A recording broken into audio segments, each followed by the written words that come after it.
तो इस पुरुषोत्तम मास की कथा में हम आगे बढ़ते हैं। पद्म पुराण से ये कथा हम कर रहे हैं, जो परम पूज्य भक्ति विकास महाराज ने 2 प्रवचन दिए थे इस कथा में 2020 में, जब पिछले साल अधिक मास आया था तब, और उनके आधार पर मैं ये कथा कर रहा हूँ। तो हम आगे बढ़ते हैं। राजा हरिधनवा की कथा चल रही है, जो वाल्मीकि मुनि को प्रश्न करते थे। तो हरिधनवा राजा ने वापस प्रश्न किया कि पुरुषोत्तम मास की पूजा कैसे की करनी है और इस मास में पूजनीय भगवान कौन है। तब वाल्मीकि मुनि जवाब देते हैं, हे राजा, पुरुषोत्तम मास में सबसे पहले जल्दी उठना ब्रह्म मुहूर्त में। तो गुरु महाराज कहते हैं कि जो ये प्रवचन सुन रहा है, कम से कम उसको जल्दी उठने की आदत नहीं है तो भी उसको जल्दी उठना चाहिए। इस मास में, कम से कम इस मास में उसको उठना है। हाँ, सिर्फ जल्दी उठना ही नहीं, लेकिन हरि के बारे में मन में स्मरण भी करना है। हाँ? हरि जो परम ब्रह्म है, तो हम लोग हरे कृष्ण महामंत्र का कीर्तन करके हरि का स्मरण कर सकते हैं उठने के समय। तो ये बहुत ही अच्छा है। तो सभी भक्तों को जो सुन रहे हैं उनको, और सभी दीक्षित अदीक्षित 16 माला करने वाले नहीं करने वाले भी कम से कम इस महीने में ब्रह्म मुहूर्त में उठे और हरि का स्मरण से के लिए हरे कृष्णा कृष्णा कृष्णा हरे हरे, हरे राम राम राम हरे हरे, इस महामंत्र का स्मरण करें, जप करें। फिर आगे वाल्मीकि मुनि बताते हैं कि उठने के बाद, उठने के समय भगवान का नाम स्मरण करना है और उठने के बाद स्नान प्राणायाम इत्यादि करके परम भगवान को प्रार्थना करनी है, जो हम लोग प्रतिदिन करते हैं। हाँ, गोविंदम आदि पुरुषम तमम भजामी, और गुरु को वंदना करते हुए भगवान को, परम भगवान को प्रार्थना करना। कृष्ण वो अपनी अंतरंग शक्ति की श्रीमती राधा रानी के जो परम पुरुषोत्तम मास के पूजनीय श्री विग्रह है। तो उन्होंने प्रश्न पूछा था कि कौन विग्रह है इस मास के पूजनीय भगवान कौन है। तो राधा कृष्ण है इस मास में पुरुषोत्तम, राधा पुरुषोत्तम देव। तो गायत्री उठने, ये सब करने के बाद गायत्री जब पूर्व में सूर्य का उदय होता है तब तक करना चाहिए। तो गुरु महाराज कहते हैं कि गायत्री जब तो सब नहीं कर सकते हैं, लेकिन भक्तों को, इस युग के भक्त को हरे कृष्ण महामंत्र का जप करके ये इस प्रकार से ये मास में सुबह ब्रह्म मुहूर्त में ये कर सकते हैं। गायत्री तो जो करते वो करेंगे, लेकिन बाकी के भक्तों को हरे कृष्ण चैंटिंग करके शुरुआत करनी है। वाल्मीकि मुनि कहते हैं फिर भगवान को प्रणाम करो, अर्घ्य अर्पण करो, फूल अर्पण करो, ये सब सूर्य नारायण देव को भी अर्पण करो। और फिर व्यक्ति को भगवान हरि को का पूजा करना है, भजना है। इस महीने में व्यक्ति को कैसा होना चाहिए? सत्यव्रत, झूठ नहीं बोलना, हिंसक कार्य या उग्र नहीं बनना, शांत रहना। वैसे भी ये जो महीने में ये सिर्फ नहीं करना है, हमें पूरे आज जीवन ये करना है। कभी झूठ नहीं बोलना है, और उग्र, छोटी छोटी बात पे उग्र हो जाना, ये एक्चुअली हम गुस्सा करते हैं किसी भी छोटी भी बात पे, तो ये हमारा पुण्य क्षय कर देता है। ऐसे सामान्य रूप में भी हमने गुस्सा किया मतलब हमारा पुण्य क्षय हुआ, हम पीछे चले जाएंगे, हम पाप के भागीदार होते हैं।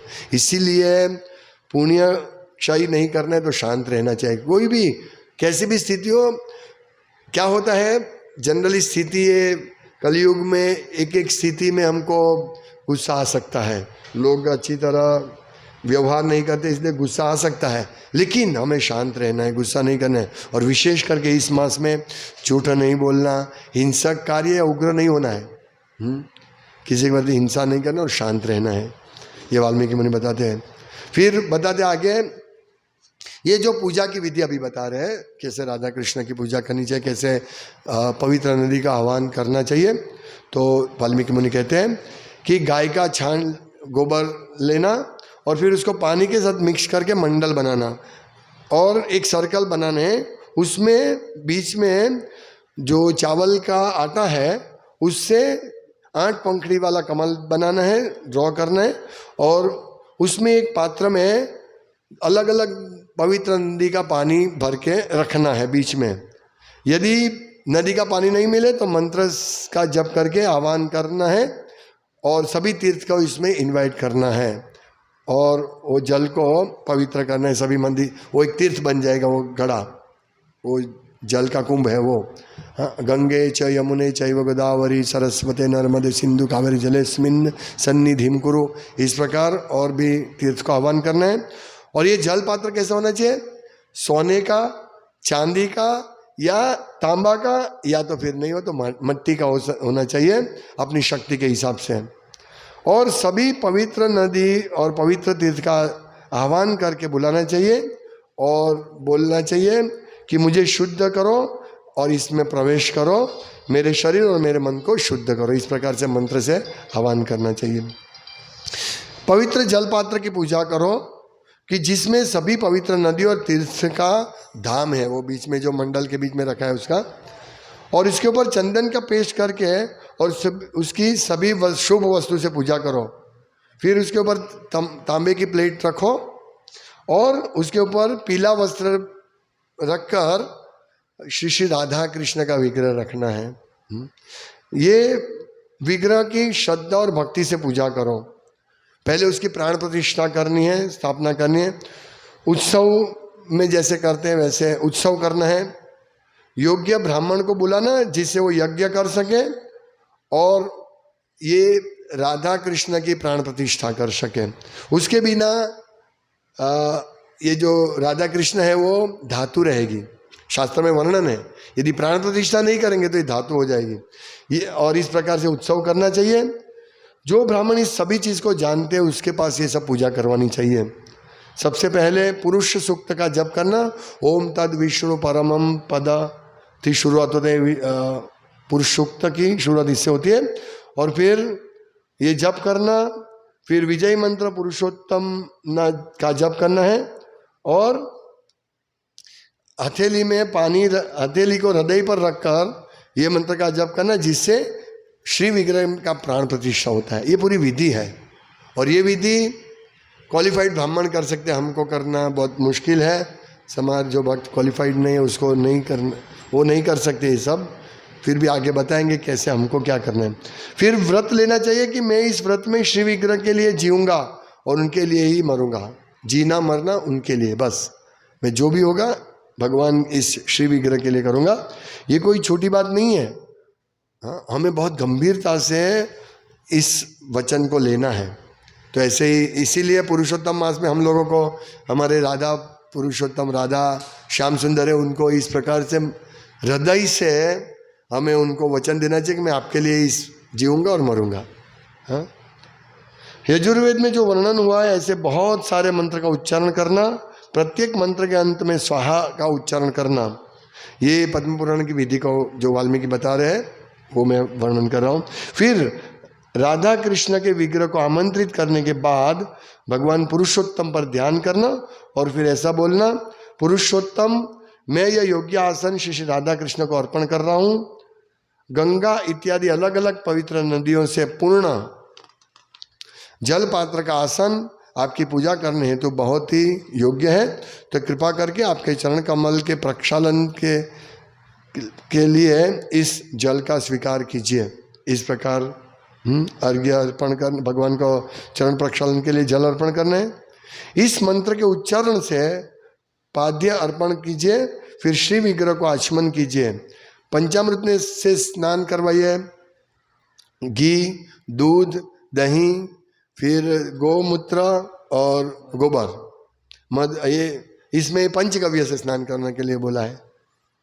आचमन करने के बाद अपनी इच्छा पूर्ण करने हेतु एवं पूर्णता प्राप्त करने हेतु व्यक्ति को नए पीले सिल्की व्यागा, मतलब पीले पीताम्बर शील की वागा भगवान को अर्पण करना चाहिए, डीटीज को, और पुरुषोत्तम को प्रार्थना करनी चाहिए कि हे भगवान पुरुषोत्तम देव, मुझे इस जन्म मृत्यु के अज्ञानमय चक्र से बचाइए। तो इस प्रकार प्रार्थना करनी है। तो हम तो मंगल आरती, सुबह जल्दी उठना, ये जो है इस युग के लिए कठिन है। फिर भी जो कर सके तो ठीक है, नहीं तो हम हमारा सामर्थ्य के हिसाब से प्रतिदिन सुबह उठ के भगवान का प्रणाम करके स्नान इत्यादि करके यहाँ आके हम लोग भगवान के सुंदर मंगला आरती, नरसिंह स्तुति, तुलसी पूजा करके हमारा ये विधि कर सकते हैं। और पुरुषोत्तम को प्रार्थना करना है, हाँ? हम रोज करते हैं गोविंदम आदि पुरुषम तमम भयामी, इस महीने में विशेष करके। फिर वाल्मीकि मुनि पूछते हैं कि इस महीने में भोजन क्या लेना चाहिए, प्रसाद क्या लेना चाहिए, ये महत्वपूर्ण प्रश्न है। तो वाल्मीकि मुनि कहते हैं कि गेहूँ, गेहूँ, चावल, मिश्री साकर, तल, अदरक, पत्ते वाली भाजी, केले, घी। एक्चुअली पत्ते वाली भाजी जो है ये चतुर्मास में नहीं ले सकते हैं, लेकिन इस मास में ले सकते हैं, इसे ऐसा लगता है। जो ग्रीन भाजी ली, केले, घी, मक्खन, दही, कैरी, ये सब इकट्ठा करना, और ये इकट्ठा योग्य शुद्ध चेतना से करना है। देखिए ये बहुत महत्वपूर्ण वाल्मीकि मुनि बता रहे, शुद्ध चेतना से। तो कुकिंग कैसी चेतना से करना होगा, समझिए। तो ये सब कलेक्ट करना है भगवान का भोग शुद्ध चेतना से, और कुकिंग भी शुद्ध चेतना से करना है। तो हमें ये पॉइंट नोट करना है कि हम जब भी भोग बनाए तो हमारा ध्यान इसमें रहे कि हम पुरुषोत्तम भगवान के लिए भोग बना रहे हैं। और ये सो भी हरे कृष्ण का कीर्तन करते करते भोग बनाना चाहिए। सब्जी कटिंग करो, सब ये कलेक्ट करो, सब भगवान का कीर्तन करते करते करना है। तो कुकिंग, जो कुक है, जो भगवान का भोग बनाए, तो उसकी चेतना बहुत शुद्ध रहनी चाहिए। उसको ऐसा नहीं सुनना चाहिए प्रतिदिन हर बार मुझे ही बनाना पड़ता है, नहीं, प्रेम से, शुद्ध चेतना से, मैं भगवान पुरुषोत्तम के लिए भोग बना रहा हूँ, मैं राधा कृष्ण के लिए भोग बना रहा हूँ, इस चेतना से भोग बनाना है। और पद्म पुराण में लिखा है कि ऑयल का उपयोग मत करो, तेल, सिर्फ घी यूज करो, मांसाहार नहीं, ये सब भक्त पालन करते हैं। और राई, मस्टर्ड, इसको क्या बोलते हैं हिंदी में, मस्टर्ड, सरसों और सरसों का तेल उपयोग नहीं करना, राई नहीं उपयोग करना है, ध्यान रखिए। नशाकारक पदार्थ नहीं, जो भक्त ये सब पालन करते हैं। और शुद्धता से, शुद्ध चेतना से, स्वच्छता से भोग बनाना है, ये सब ध्यान रखना है। लोहे के पात्रमान नहीं बनाने, और अर्थहीन बातें नहीं करना। तो ये सब बातें व्रत करने के टाइम हमें ध्यान रखनी है, ये सरल बात है। हाँ, ये जो राधा कृष्ण के डिटीज की सेवा है वो एक सब नहीं कर सकते, पर बाकी का जो चीज़ें जितना हम हमारे सामर्थ्य के हिसाब से कर सके वो करना चाहिए। सुबह उठ के हरे कृष्ण के जप करके प्रणाम करके उठना, ये सब हमारे सामर्थ्य है, हम कर सकते हैं। सुबह उठना भी सामर्थ्य नहीं है तो बनाओ। ये जो प्रभुपाद कहते हैं ना, every day rise early in the morning, attend Mangala Aarti, ये पुरुषोत्तम मास में तो विशेष। हाँ, इसलिए सब भक्तों के मैं प्रार्थना करता हूँ, ये कोई मेरी मनगढ़ंत कहानी नहीं है कि मैं सबको बोलता रहूं कि भाई ये तो राधेश प्रभु बोलते रहेंगे, नहीं, मैं ये शास्त्र की बात है, प्रभुपाद की बात है, हमारे गुरु महाराज कहते हैं। इसीलिए मैं बारंबार विनंती करता हूँ, कम से कम इस मास में ब्रह्म मुहूर्त में उठिए, कम से कम। और फिर धीरे धीरे आदत हो जाएगी, तो फिर उसके बाद ये मास खत्म होगा, फिर भी आप चालू रखिए। कम से कम उठ के, अगर आप सेंटर पे आओ तो बेस्ट है, आइए सेंटर पर। और यदि नहीं आ सकते हैं तो घर में पूजा कीजिए, मंगल आरती कीजिए, पर इस मास में तो कम से कम कीजिए। सभी प्रकार का दूषित भोजन का त्याग करो, बाहर का नहीं खाना, वो तो भक्त लोग खाते ही नहीं है। जब यह व्रत अनुपालन करते हैं तो और आगे इंस्ट्रक्शन क्या है, देवताओं की निंदा नहीं करनी है, वेदों या कोई भी वैदिक ग्रंथों की निंदा नहीं करनी। वेदेश्च सर्वे रहमेव वेद्य, वेद में जानने योग्य भगवान कृष्ण है, तो वेद की निंदा यानी भगवान कृष्ण की निंदा तो नहीं करनी है। गुरु, ब्राह्मण, गाय और अन्य किसी भी व्यक्ति के बारे में बुरा मत बोलिए। ये जो हमें निंदा करने की आदत है ना, कम से कम इस महीने में बंद रखिए, और फिर परमानेंट बंद कर दीजिए। निंदा क्यों करने की किसी की? हाँ, जो अपने सामर्थ्य के हिसाब से जो भी कार्य करते हैं तो उसको करने दीजिए, निंदा मत कीजिए, उससे दूर रहिए। मैंने इसके बारे में बहुत 2-3 प्रवचन भी किए हैं। राजा या संत पुरुष के बारे में बुरा मत बोलिए, ऐसे ही, ये बहुत गलत बात है, ऐसे भी बोलना, ये पुरुषोत्तम मास में तो नहीं बोलना चाहिए।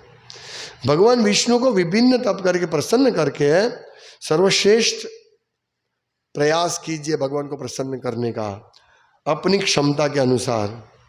कार्तिक मास एवं माघ मास में जो भी महीनों नियमों का पालन करते हैं उन सब का पुरुषोत्तम मास में पालन कीजिए, नहीं तो पूरा लाभ प्राप्त नहीं होगा।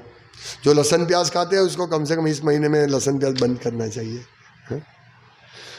निराहार रहना सबसे अच्छा है, निर्जल। नहीं तो आप घी दूध भिक्षा मांग कर ले सकते हैं, या सिर्फ फल और कुछ नहीं, फल ही खाओ। अपनी क्षमता के अनुसार इस व्रत का पालन करना है, ये वाल्मीकि मुनि कहते हैं। गुरु महाराज कहते हैं इस कलयुग में यह सब करने की हमारी क्षमता नहीं है। बेस्ट है हरे कृष्ण का जप और कीर्तन करना। हम ज्यादा तपश्चर्या कर सकते हैं क्या?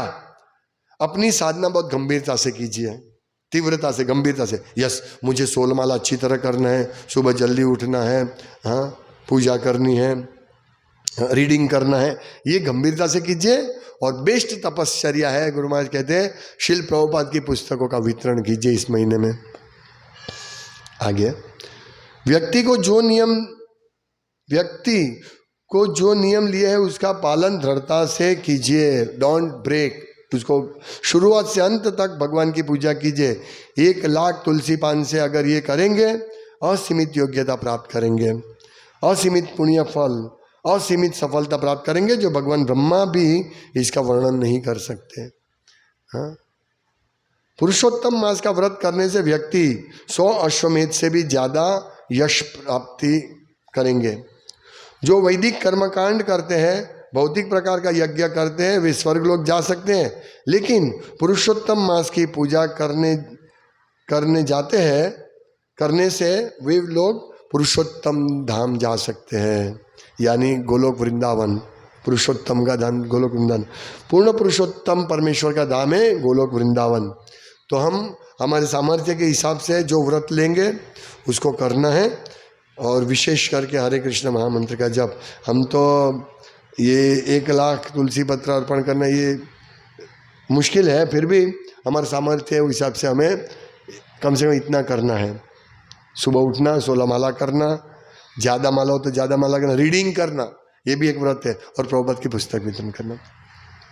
सभी पुण्य तीर्थ जो व्यक्ति पुरुषोत्तम मास का व्रत करता है उसके शरीर में वास करते हैं।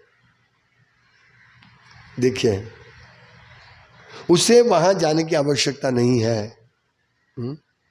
लोग हरिद्वार अभी बहुत ज़्यादा जाते हैं, लेकिन यहाँ वाल्मीकि मुनि कहते हैं कि सभी धाम आपके शरीर में वास करेंगे यदि आप पुरुषोत्तम मास का व्रत करेंगे तो।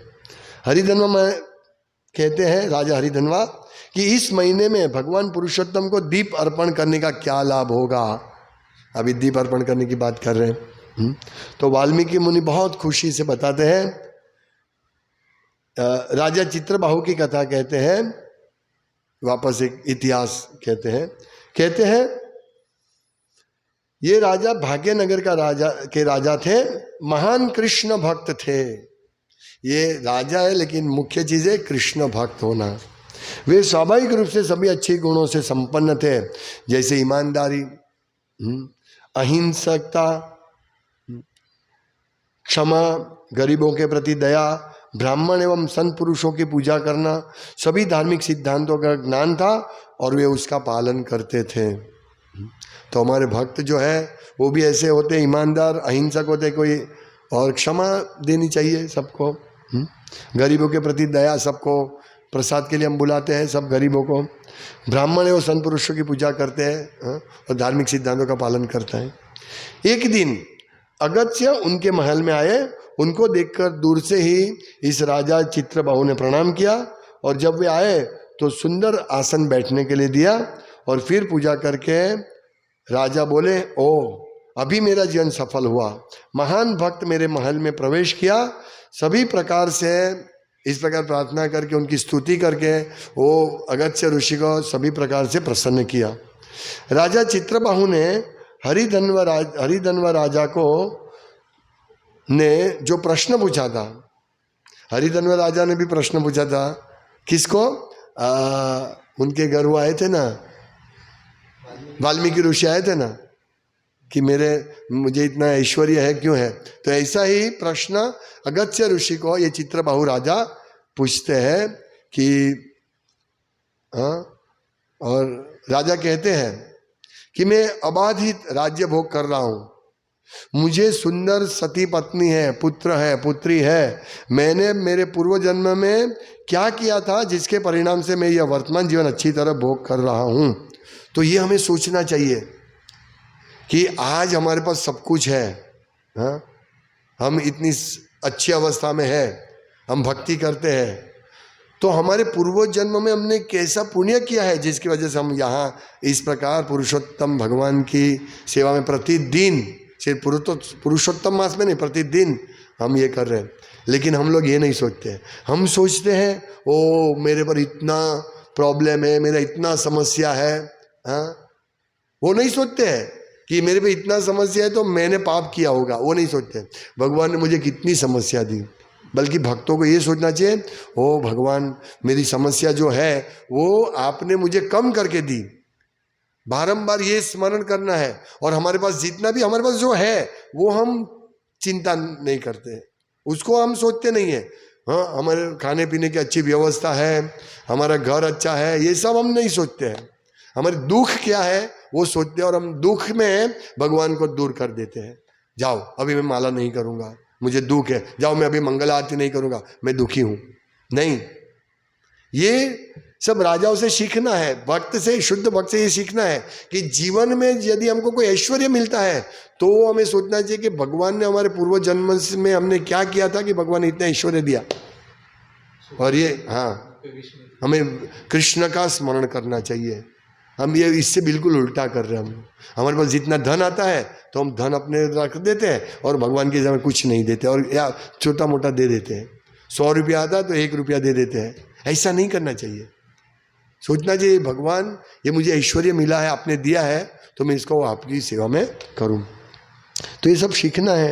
ये राजा बोलते हैं, पूछते हैं कि मैं इतना सुख प्राप्त कर रहा हूं, तो भक्तों को यही सोचना चाहिए कि हम कितने सुखी हैं, हमको कितनी बड़ी उत्तम चीज़ मिली है, मेरे कितने बड़े भाग्य है कि मैंने क्या कर्म किया है ऐसे जिससे मैं आज भक्ति कर रहा हूँ। सबको सोचना चाहिए। फिर अगस्त्य ऋषि बताते हैं कथा में, वास्तव में आपके पूर्व जन्म में आप बहुत क्रूर एवं घातकी नास्तिक थे, जो कलयुग में ज़्यादा तो लोग ऐसे ही है। अब ये कथा कलयुग के लोगों के लिए बहुत अच्छा है। कलयुग में सब क्रूर नास्तिक घातकी है, मांसाहार करते हैं, शराब पीते हैं, हाँ, फिर 4 नियमों को तोड़ते पूरा, ये परस्त्री गमन, नास्तिक, जुआ खेलना।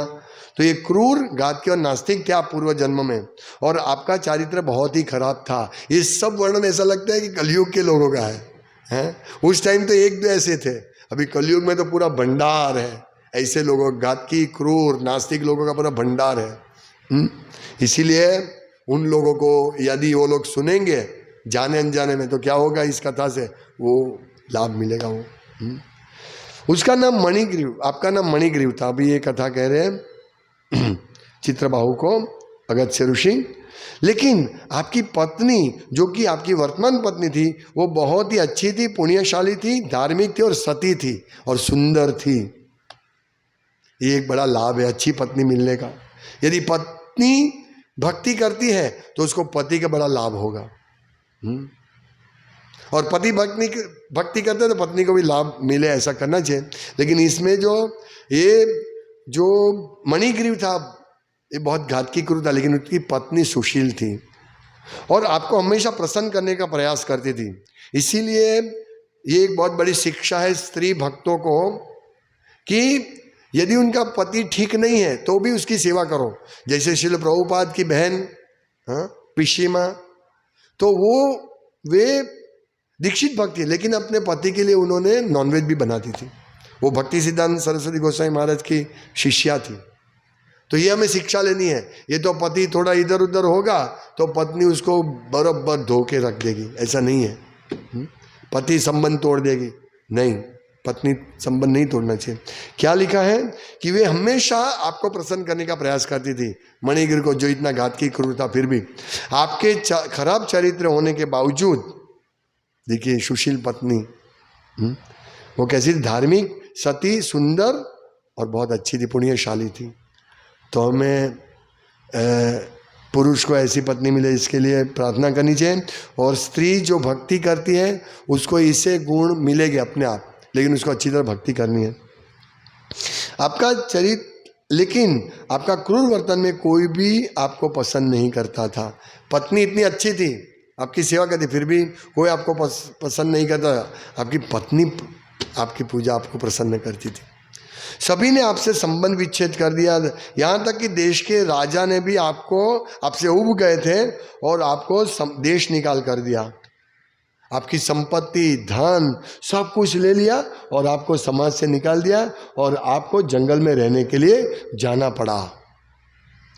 और पत्नी ने आपका साथ दिया, अनुसरण किया।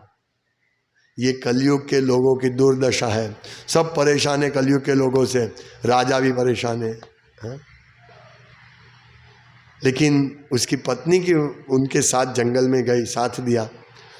आपको जंगली शिकारी की तरह कार्य करना पड़ा। ये घातकी क्रूर होंगे तो इसी जीवन में कितना भोगना पड़ता है। आप अपने तीर के साथ जंगल में जाते थे, कोई पशु को खाने के लिए मारते थे और आप जंगल में एक व्यक्ति को मिले जो बेहोश होके जमीन पर गिर पड़े थे। एक बार ऐसे व्यक्ति को मिले, उग्रदेव नामक ये ब्राह्मण साधु थे, जो उनको देखकर मणिग्रीव को, इस घातकी क्रूर पुरुष को, मणिग्रीव को दया आई, हृदय में दया उत्पन्न हुई पहली बार। उग्रदेव जो ब्राह्मण ये गिरे थे बेहोश होकर, वे जंगल के मार्ग से प्रयाग जा रहे थे और उन्होंने उपवास किया था और सूर्य की प्रखर गर्मी के कारण वे बेहोश होकर गिर पड़े थे। मणिग्रीव अपनी कुटिया में गया जहाँ वो अपनी पत्नी के साथ रहते थे, वहाँ वे लेकर आए उनको उठा के, दया आई उसको, उनको हवा डाली, उनको होश लाए और पानी पीने का पानी दिया। उतने पर और उसने पानी का छंटकाव भी किया उसको होश में लाने के। और होश में आकर ये उग्रदेव ब्राह्मण देखने लगे, बोले मैं कहाँ हूँ। मणिगिरी ने पूरी बात बताई कि जो हुआ था। फिर उस साधु को जल अर्पण किया। ये उग्रदेव बहुत प्रसन्न हुए। ये उग्रदेव समझ गए थे कि ये आदमी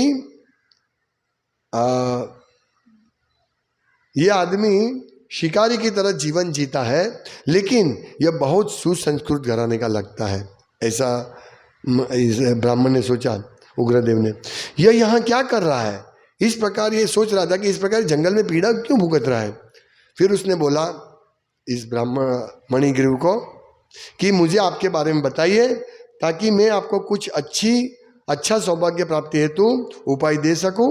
और मणिग्रीव ने सब कुछ बताया, वो कैसा था। इस प्रकार से पूरा अपना स्टोरी बताया कि मुझे देश निकाल किया गया राजा के द्वारा। उग्रदेव कहते हैं, आप इस विश्व में प्रसिद्ध होंगे क्योंकि आपने मेरी बहुत अच्छी सेवा की है। ये देखिए, वैष्णव की सेवा करने से, शुद्ध ब्राह्मण की सेवा करने से लाभ।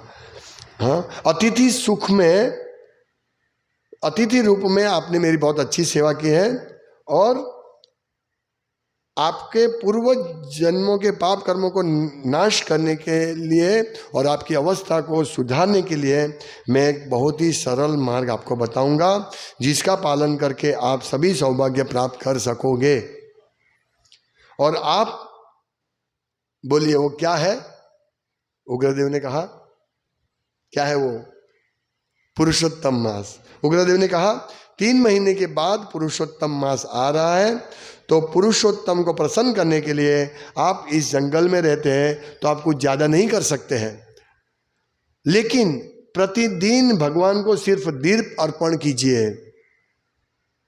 घी लैंप बेस्ट है, और यदि वो नहीं है, जंगल में घी नहीं मिलेगा, तो आप तल के तेल का दीप भगवान को अर्पण कीजिए।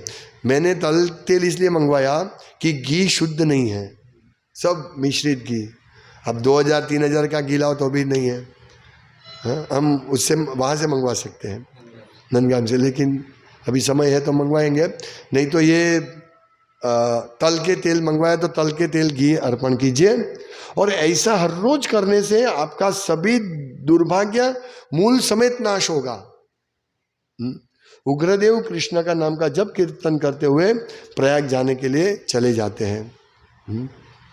मणिगिरि ने पूरे महीना पुरुषोत्तम मास में दीप अर्पण किया और थोड़े समय के बाद उनका मृत्यु हुआ। वे मृत्यु के बाद स्वर्गलोक गए क्योंकि उन्होंने यह किया था, इसका सेवा किया था, भगवान को दीप अर्पण किया था। पुरुषोत्तम मास में उसने पुरुषोत्तम भगवान को दीप अर्पण किया था। बहुत साल स्वर्गलोक में बिताने के बाद इस भौतिक जगत में वो आए। बहुत सुख भोगता उन्होंने स्वर्गलोक में और बहुत यशपूर्ण स्थान समाज में प्राप्त किया। और ये आप चित्रबाहु राजा है। और वो जो उनकी पत्नी थी सुशील धार्मिक, वो भी उनकी पत्नी चित्रबाहु की राजा की पत्नी के रूप में, ये दोनों ने पति पत्नी के रूप में जन्म लिया। और अगस्त्य ऋषि ने कहा सिर्फ तुम ही नहीं लेकिन जो भी व्यक्ति इस मास में भगवान पुरुषोत्तम को घी दीप अर्पण करता है वो असीमित योग्यता गुण प्राप्त करता है। देखिए ये डिस्काउंट, घी लैंप अर्पण करने से कितना बड़ा लाभ होता है इस पुरुषोत्तम मास में। पूरा डिस्काउंट मिलता है। तो हमारे पास तो कितनी सारी चीज़ें हैं जिससे हम इसी जन्म में भगवत धाम जा सकते हैं। हरि का नाम लेना, घी दीप अर्पण करना, ये सब कर सकते हैं। तो विशेष करके पुरुषोत्तम मास में अर्पण करता है जो दीप, तो उसकी तो बात क्या करें। अगर तेल का दीप भी अर्पण करे तो भी, ऐसा अगस्त्य ऋषि कहते हैं, बहुत महान गुण प्राप्त होता है। अगर भगवान को दीप करना है तो हम लोग इस भगवान का दीप अर्पण करके ये बहुत महान पुरुषोत्तम भगवान की सेवा करके महान लाभ प्राप्त कर सकते हैं। अगस्त्य राजा चित्रबाहु से प्रसन्न होकर चले जाते हैं। तो इस प्रकार ये हरिधन्वा को, महाराज हरिधन्वा को वाल्मीकि मुनि ये इतिहास बता रहे थे। फिर हम वापस हरिधन्वा के पास आ जाते हैं, हरिधन्वा राजा के पास, और ये कहते हैं कि व्रत का समापन यानी व्रत को कैसे तोड़ना है वो बताइए, और व्यक्ति को अनुसरण के लिए योग्य नियम क्या है वो बताइए। तो इस प्रकार हम लास्ट, अभी अगला भाग होगा और लास्ट रहेगा जिसमें हम इस कथा का समापन करेंगे। तो ये प्रश्न है कि ये व्रत को कैसे तोड़ना है और वो बताए, और इसका व्यक्ति को अनुसरण के योग्य नियम क्या है। तो इस कथा में हमने देखा कि पापी से पापी व्यक्ति भी, जो कि इस कलयुग में सभी लोग ज़्यादातर सभी लोग पापी हैं, तो उनको सिर्फ इस महीने में दीप अर्पण करने से भी बड़ा लाभ होगा। हाँ देखिए, इसीलिए हम लोग हर रोज़ दीप अर्पण करते हैं मंगला आरती के बाद। तो आप लोग आइए सेंटर पर, कम से कम इस महीने या अपने घर पे दीप अर्पण जरूर कीजिए। हरे कृष्णा कृष्णा कृष्णा हरे हरे, हरे राम राम राम हरे हरे। अधिके पुरुषोत्तम देव की जय, राधा पुरुषोत्तम देव की जय, पुरुषोत्तम मास की जय, शिला प्रभुपाद की जय, पुरुषोत्तम मास कथा महोत्सव की जय। वंशाकल्पतरुभ्यश्च कृपा सिन्धुभ्येव च पतितानां पावनेभ्यो वैष्णवेभ्यो नमो नमः। दन्ते निधाय तृणकं पदयो निपत्य कृत्वा च काकुशतम्।